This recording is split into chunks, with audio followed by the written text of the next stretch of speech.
Roh Kudus, pribadi yang menawan dan suci. Saya akan bicara tentang 3 lambang Roh Kudus di dalam Alkitab.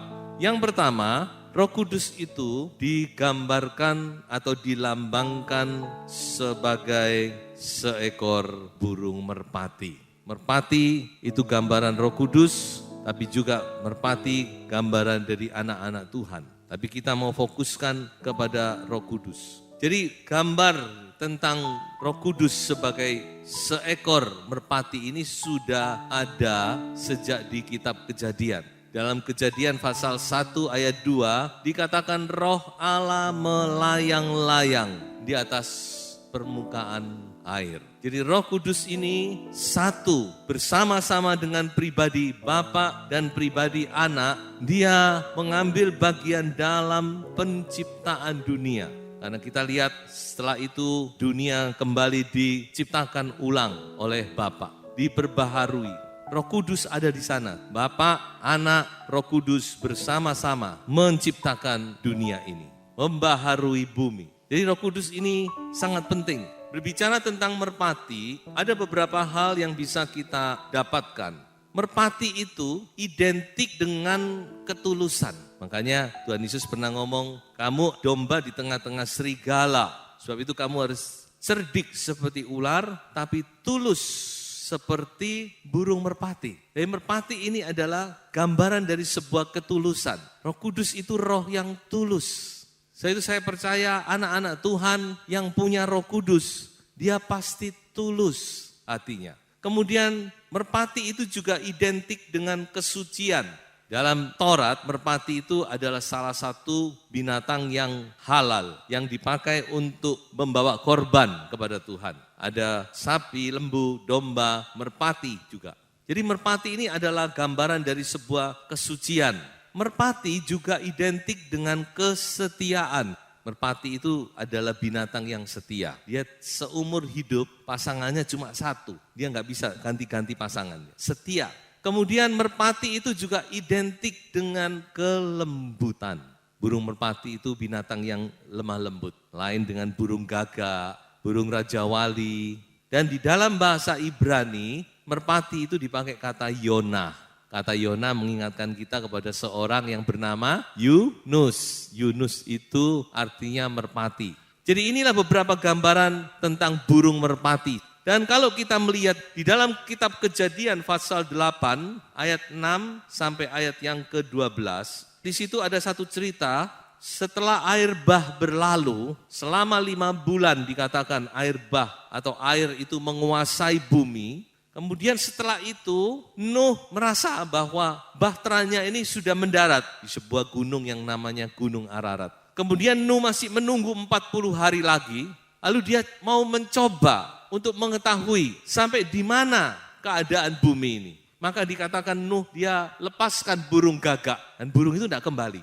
Kenapa kok tidak kembali, saudara? Karena banyak bangkai makanannya burung gagak. Karena burung itu tidak kembali, maka Nuh melepaskan burung merpati. Burung merpati dilepaskan dan burung itu kembali ke bahtera. Mengapa kok kembali, saudara? Karena rupanya masih belum ada tempat untuk bertengger. Kemudian Nuh menanti 7 hari lagi, dia lepaskan merpati yang kedua. Nah, merpati yang kedua ini masih kembali dengan di paruhnya membawa sehelai daun zaitun yang segar. Oh, Nuh sudah tahu berarti ini sudah mulai kering ini. Sudah ada pohon-pohon yang muncul. Kemudian dia tunggu 7 hari lagi. Dia lepaskan merpati yang sama. Merpati 1, 2, 3 ini merpati yang sama. Kalau saudara membaca di dalam Alkitab ditulis merpati itu. Di merpati yang sama dilepaskan dan merpati ini tidak kembali. Dan Nuh tahu bahwa saatnya tiba untuk dia keluar dari bahtera. Di sini kita melihat ada satu gambaran perlambang yang sangat indah dari pekerjaan roh. Jadi burung gagak ini menggambarkan roh iblis. Jadi kita tahu saudara bahwa iblis itu selalu mendahului. Sebelum roh Tuhan bekerja, dia lebih dahulu. Itu selalu pekerjaan roh iblis. Daging itu selalu muncul dulu daripada roh. Kemudian dikatakan merpati yang pertama itu gambaran Roh Kudus pada zaman Bapa. Kalau kita melihat di dalam Alkitab, pada zaman perjanjian lama, Roh Kudus itu cuma datang dan pergi. Orang dipakai Tuhan, dikuasai Roh Kudus, tapi sudah tidak lagi. Kemudian yang kedua itu gambaran daripada Roh Kudus pada zaman Yesus. Roh Kudus itu pulang kembali ke surga dengan membawa daun zaitun yang segar. Gambaran daripada Yesus yang dibangkitkan dari orang mati dan diangkat oleh Roh Kudus naik ke surga, duduk di sebelah kanan Allah Bapa. Dan kemudian merpati yang ketiga ketika dilepaskan tidak kembali, gambaran dari Roh Kudus pada zaman gereja Tuhan. Roh Kudus diturunkan, dicurahkan pada zaman gereja dan belum kembali. Dia masih ada di dalam dunia ini. Dia yang saat ini bekerja di dalam kehidupan orang percaya, di dalam gereja Tuhan. Roh Kudus yang bekerja. Itulah sebabnya betapa kita sangat membutuhkan Roh Kudus dalam kehidupan kita. Kemudian saya membawa saudara melihat satu kisah lagi langsung ke perjanjian baru, yaitu pada waktu Yesus dibaptis. Dikatakan ketika Yesus keluar dari air, maka langit terbuka dan Roh Kudus turun ke atasnya seperti seekor burung merpati. Roh Kudus turun kepada Yesus. Yesus saat itu dimeteraikan menjadi Kristus. Kristus artinya yang diurapi. Dalam bahasa Ibrani, Mesias, Messiah. Jadi Yesus dimeteraikan dengan Roh Kudus pada saat dia dibaptis. Dia menjadi Kristus. Menjadi yang diurapi. Nah kita sebagai gereja Tuhan, kita juga perlu dimeteraikan dengan Roh Kudus. Mari kita baca satu ayat di dalam Efesus pasal 1 ayat yang ke-13. Di dalam Dia kamu juga, karena kamu telah mendengar firman kebenaran, yaitu Injil keselamatanmu, di dalam Dia kamu juga ketika kamu percaya, dimeteraikan dengan Roh Kudus yang dijanjikannya itu. Saya percaya kita yang sudah percaya kepada Yesus, Roh Kudus memeteraikan kita. Tapi kita harus terus sampai kita dipenuhkan dengan Roh Kudus, dibaptis dengan Roh Kudus. Meterai Roh Kudus ini sangat penting dalam kehidupan orang percaya. Mengapa? Karena kita sedang hidup di akhir zaman. Mungkin, ya saya katakan mungkin karena kita tidak tahu.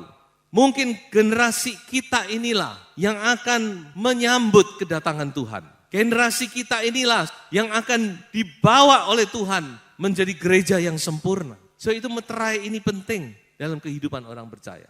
Di dalam kitab Wahyu pasal 9 ayat yang keempat, di situ dikatakan bahwa pada akhir dibuka, maka akan muncul kalajengking dari jurang maut yang akan menyiksa manusia. Makanya disebut sangkakala kelima ini disebut juga celaka yang pertama dikatakan dalam kitab Wahyu. Siapa yang akan disiksa? Dikatakan adalah orang-orang yang tidak memakai meterai Allah. Dan orang-orang ini pasti dia memakai meterai antikristus. Karena hanya dua meterai. Meterai Allah atau meterai si antikris. Jadi saudara-saudara ada perbedaan yang sangat signifikan bagi manusia yang hidup di akhir zaman. Yang dimeteraikan oleh meterai Roh Kudus atau sebaliknya oleh meterai antikris. Sebab itu mari kita menjadi orang-orang yang dimeteraikan oleh Roh Kudus. Saya akan terus lanjut kepada gambaran yang kedua daripada Roh Kudus adalah air. Ini adalah gambaran yang sangat umum. Air itu digambarkan atau Roh Kudus itu digambarkan seperti air, mata air, sungai kehidupan, mata air hidup. Air itu identik dengan pertama-tama dengan kehidupan. Kita tahu bahwa air itu sangat dibutuhkan oleh tubuh manusia. Orang akan lebih cepat mati kehausan daripada kelaparan. Jadi air itu identik dengan kehidupan. Dan kehidupan di dunia juga membutuhkan air. Tumbuh-tumbuhan, binatang dan sebagainya. Jadi betapa pentingnya air itu. Menggambarkan betapa pentingnya Roh Kudus itu dalam hidup kita. Air juga identik dengan menyegarkan. Aduh kalau kita lagi haus, minum air, sudah tentu pernah mengalami ya, kehausan yang luar biasa. Lalu sudah minum air, aduh rasanya itu segar. Kemudian air itu juga menyehatkan tubuh. Air juga memberikan kesembuhan. Lalu kita flu banyak minum air. Kemudian air itu juga berguna untuk membasuh, membersihkan. Inilah pekerjaan Roh Kudus. Kalau dia memenuhi hidup kita, dia akan membasuh kita, membersihkan kita. Saudara yang mengalami kepenuhan Roh Kudus, saudara yang mengalami hadirat Tuhan, saudara pasti tahu apa artinya. Gitu kita selesai berdoa rasanya itu seperti kita ini bersih gitu ya. Pekerjaan Roh Kudus itu membersihkan kita, membasuh hidup kita. Segala tuduhan-tuduhan, perasaan-perasaan bersalah dan semuanya hilang oleh pekerjaan Roh Kudus. Nah, coba untuk hal ini kita mau membaca satu ayat saja di dalam Injil Yohanes pasal 7 ayat 37 sampai ayat yang ke-39. Dan pada hari terakhir, yaitu pada puncak perayaan itu, Yesus berdiri dan berseru, "Barang siapa haus, baiklah ia datang kepadaku dan minum. Barang siapa percaya kepadaku, seperti yang dikatakan oleh kitab suci, dari dalam hatinya akan mengalir aliran-aliran air hidup." Yang dimaksudkannya ialah roh yang akan diterima oleh mereka yang percaya kepadanya, sebab roh itu belum datang karena Yesus belum dimuliakan. Ini adalah janji Tuhan yang luar biasa, yang diucapkan pada puncak perayaan Pondok Daud. Ada beberapa hal yang ingin saya soroti dari ayat ini. Yang pertama, Tuhan Yesus berkata, barang siapa haus. Nah, ini adalah syarat yang terpenting kalau saudara ingin dipenuhkan dengan Roh Kudus. Saudara harus punya rasa haus. Dalam kehidupan kita sehari-hari juga sama, bukan? Kalau kita tidak haus, kita tidak akan cari air untuk diminum. Tapi coba kalau kita haus, tidak usah disuruh, kita akan cari. Jadi rasa haus ini penting, saudara. Saudara yang butuh Roh Kudus, saudara yang rindu kepada Roh Kudus, saudara harus mempunyai rasa haus. Barang siapa haus, dan ini terus dikumandangkan sampai kepada kitab Wahyu. Mari kita baca dua ayat ini. Wahyu 21 ayat 6 dan Wahyu 22 ayat yang ke-17. Firman-Nya lagi kepadaku, semuanya telah terjadi. Aku adalah Alfa dan Omega, yang awal dan yang akhir. Orang yang haus akan kuberi minum dengan cuma-cuma dari mata air kehidupan. Pasal 22 ayat 17. Roh dan pengantin perempuan itu berkata, marilah, dan barang siapa yang mendengarnya, hendaklah ia berkata, marilah. Dan barang siapa yang haus, hendaklah ia datang, dan barang siapa yang mau, hendaklah ia mengambil air kehidupan dengan cuma-cuma. Coba saudara perhatikan, dua kali disebut dengan cuma-cuma. Dalam bahasa asli dipakai kata dorean, artinya freely, gratis. Tapi yang gratis ini bukan berarti tidak berharga. Ya, saya sering kali katakan keselamatan itu gratis. Kenapa kok gratis? Karena harganya sudah dibayar oleh Yesus di atas kayu salib. Harganya terlalu mahal, kita tidak bisa bayar. Tuhan Yesus yang bayar dan Tuhan kasihkan kepada kita dengan gratis. Demikian juga dengan Roh Kudus. Harganya sudah dibayar di atas kayu salib. Sebab itu kita cuma menerima saja. Tapi kita harus haus. Mari kita datang dengan rasa yang haus. Saya percaya kalau saudara haus dan rindu akan Roh Kudus pasti dicurahkan atas diri saudara. Kemudian yang kedua, Tuhan Yesus juga berkata, barang siapa percaya kepadaku. Nah, percaya ini juga penting. Banyak orang tidak bisa menerima Roh Kudus karena tidak percaya. Khususnya baptisan Roh Kudus, banyak orang tidak percaya. Jadi kalau kita percaya apa yang Tuhan Yesus katakan, maka saudara akan menerima Roh Kudus. Percaya dan haus. Dan yang berikutnya ada satu kalimat lagi yang ingin saya tekankan. Di dalam ayat 39 tadi dikatakan, roh itu belum datang karena Yesus belum dimuliakan. Waktu itu belum. Jadi saudara, ketika Yesus berkata, memang dia belum dimuliakan, dia belum naik ke salib, dia belum mati, belum dibangkitkan, belum diangkat naik ke sorga. Tetapi ketika Yesus sudah mati dan bangkit, kemudian dia naik ke surga, dia ditinggikan oleh tangan kanan Allah yang maha tinggi. Maka dikatakan oleh Kisah Rasul, dicurahkannya apa yang kamu lihat di sini. Jadi bagi kita sudah datang. Bagi mereka saat itu belum datang. Tapi bagi saudara dan saya, Roh Kudus itu sudah datang. Air sudah disediakan di depan kita. Tinggal kita datang, kita haus, kita rindu, dan kita minum. Kiranya Roh Kudus menolong kita semua. Dan yang terakhir, saya akan mengangkat gambaran Roh Kudus, yaitu api. Api juga seringkali menggambarkan Roh Kudus. Dan api itu identik tentu dengan panas. Api identik dengan energi. Ya, pembakaran itu selalu butuh energi. Ya, dan kita tidak merasa bukan bahwa kita ini terjadi pembakaran dalam tubuh kita.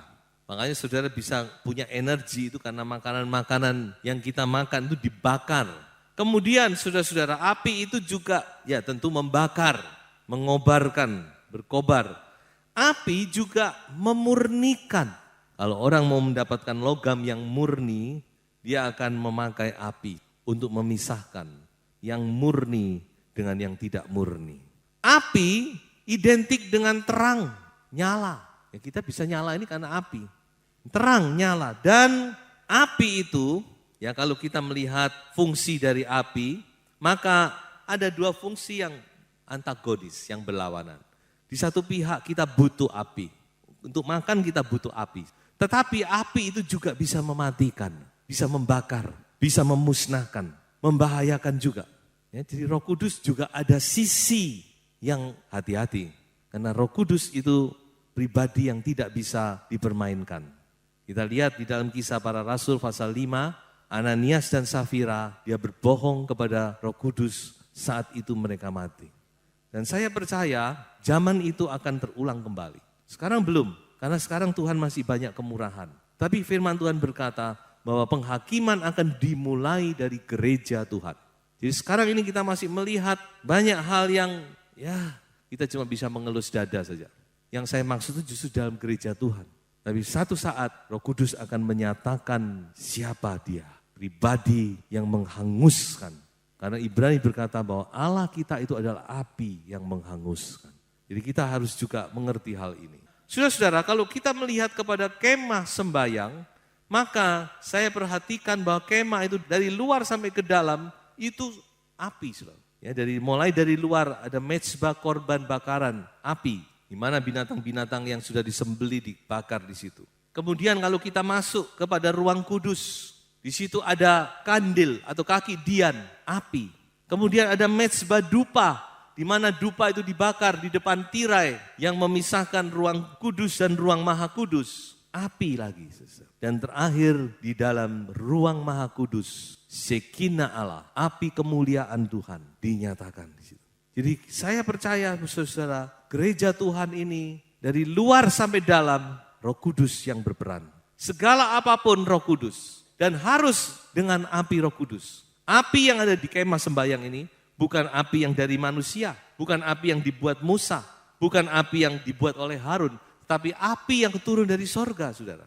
Sehingga kita tahu bahwa ada dua anak Harun yang mencoba dengan api asing masuk ke ruang kudus. Mereka mati di situ. Jadi pekerjaan Tuhan ini pekerjaan yang kudus, saudara. Dan saya berharap kita semua, terutama yang terlibat dengan pelayanan, kita benar-benar mengerti bahwa pekerjaan Tuhan itu sakral. Sesuatu yang kudus, yang tidak bisa dipermainkan. Mundur ke belakang sedikit, di dalam kitab Kejadian pasal yang ke-15, ketika Allah membuat perjanjian dengan Abraham, Allah berjanji tentang keturunan, Allah berjanji tentang negeri Kanaan. Apa yang terjadi? Maka Allah sendiri yang datang berjalan di antara potongan-potongan binatang itu. Dalam bentuk perapian yang berasap dan sulu yang berapi. Ya, ada api di situ. Abraham sempat tertidur. Pertama dia masih menunggu-nunggu. Sambil dia mengusir burung-burung yang mau makan bangkai itu. Akhirnya dia capek, dia tertidur. Dan dia mendapat satu visi. Ketika dia terbangun, dia kaget ada perapian dan suluh yang berjalan di tengah-tengah potongan-potongan daging itu. Allah datang, Roh Kudus dicurahkan adalah untuk meneguhkan perjanjian Allah dengan kita. Saudara. Kita adalah orang-orang yang mengikat janji dengan Tuhan. Dan kita seyogianya harus seperti Abraham menunggu, menanti. Menanti apa? Tuhan datang sendiri, meneguhkan perjanjiannya dengan kita. Kemudian kalau kita melihat kepada pokok pembahasan kita di dalam Kisah Para Rasul pasal 2 ayat 1 sampai ayat yang keempat. Ketika tiba hari Pentakosta, semua orang percaya berkumpul di satu tempat. Tiba-tiba turunlah dari langit suatu bunyi seperti tiupan angin keras yang memenuhi seluruh rumah di mana mereka duduk. Dan tampaklah kepada mereka lidah-lidah seperti nyala api yang bertebaran dan hinggap pada mereka masing-masing. Maka penuhlah mereka dengan Roh Kudus. Lalu mereka mulai berkata-kata dalam bahasa-bahasa lain seperti yang diberikan oleh Roh itu kepada mereka untuk mengatakannya. Saudara bisa melihat di sini bagaimana api itu kembali muncul.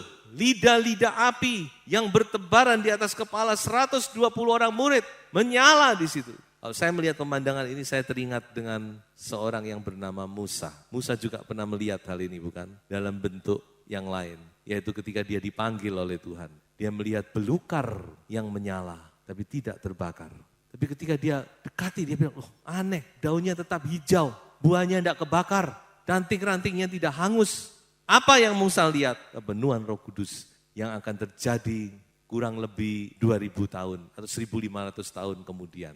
Nyala api yang bertebaran di atas kepala murid-murid. Dan mereka semua penuh dengan Roh Kudus. Dan kemudian mereka pergi memberitakan Injil tanpa rasa takut. Mereka berani menjadi saksi Tuhan. Bahkan nyawa pun mereka berikan di atas korban persembahan. Karena apa? Karena Roh Kudus. Inilah yang dibutuhkan oleh gereja di akhir zaman. Makanya Tuhan Yesus berkata, kamu akan menerima kuasa kalau Roh Kudus itu turun ke atas kamu. Dan kamu akan menjadi saksiku. Mulai di Yerusalem, Yudea, Samaria, sampai ke ujung bumi. Saudara, Roh Kudus diberikan supaya kita menjadi saksi Tuhan. Dengan tidak gentar, anak Tuhan di akhir zaman harus menjadi anak Tuhan yang berani berdiri di atas kebenaran. Apapun resiko yang harus ditanggung. Saudara-saudara, kita perlu Roh Kudus. Di zaman ini kita sangat membutuhkan Roh Kudus. Saya akan tutup dengan 2 ayat. Dalam 1 Tesalonika pasal 5 ayat 19. Janganlah padamkan roh. Saya percaya roh itu sudah mulai menyala dalam hidup kita. Ayo jangan dipadamkan, justru harus kita kobarkan. Roma 12 ayat 11. Janganlah hendaknya kerajinanmu kendor, biarlah rohmu menyala-nyala dan layanilah Tuhan. Mari kita datang kepada Tuhan dengan penuh kerinduan dan percaya. Maka Ia pasti akan memenuhkan kita dengan Roh Kudus-Nya. Tuhan memberkati.